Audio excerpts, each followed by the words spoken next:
Hi, I've just pulled over here as I'm driving from one place to another to take in the beauty that's all around me. Just passing this beautiful black and white horse that was frolicking in this field, and then against a backdrop of Canada geese just bathing and playing in the water. Just was so gorgeous. And it reminded me to remind myself uh, to find the beauty, to keep finding the beauty, to stop and pay attention. Because the truth of it is, we can almost find beauty in every moment. And it's important to pay attention to that. So, one of the things I wanted to talk about regarding hospice care was helping your loved one say goodbye to others.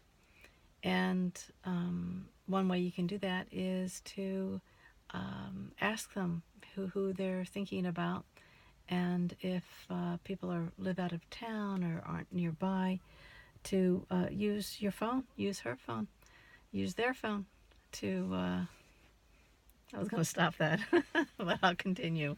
Um, yeah, use anyone's phone and make a call so that they can, even if they can't speak, that they can hear. So I would preface the call and say, I'm calling for my sister. I'm calling for Jan, and she really wants to, just wants to say hi to you or goodbye to you. And I would also say to them, whatever the case would be. In my sister's case, it was that she couldn't hear a lot of words. Her cancer had spread throughout her body, and she also had a huge 3-inch brain tumor.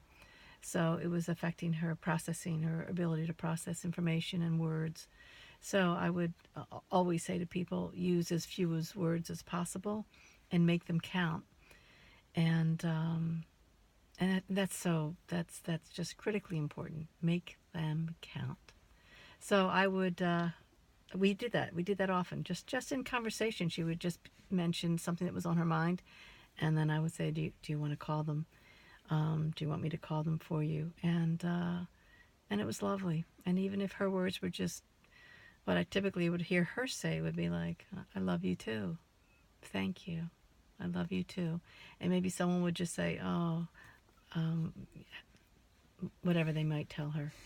Some people would just say a memory. I remember this so much about you. I'm going to miss this so much about you, depending on who is speaking, of course, and their level of comfort around talking to someone who's dying or having not long to live. It's just so, these are such precious and tender moments. So be a part of that and make it easy for the one that you care about to be finishing up these love tasks. I'll call them love tasks. Yeah, so just so they can connect with the people that they care about and be able to hear some final goodbyes. It's really it really helps in this point of transition in their life.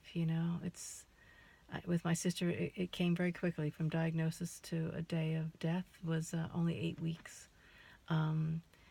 So that was just incredible that it was such a short time to come to terms with it, to understand what was going on, come to terms with it, accept it, and then prepare for it. My goodness, she was always I kid about it because I say that she was always a woman of what did I say?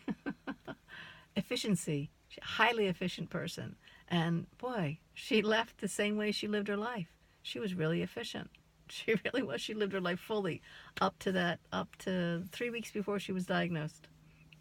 No matter how she was feeling, she was still doing it until she felt just too sick she didn't know what was going on, but felt too sick to do much. And then once diagnosed, day of diagnosis, after a week of tests, day of diagnosis, and 8 weeks later, she was gone. So it was like a storm that hit and took us all, but especially her.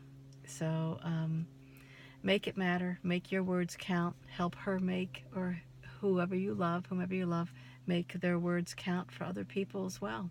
And remind others that are coming to visit to do that too. you know, make it matter.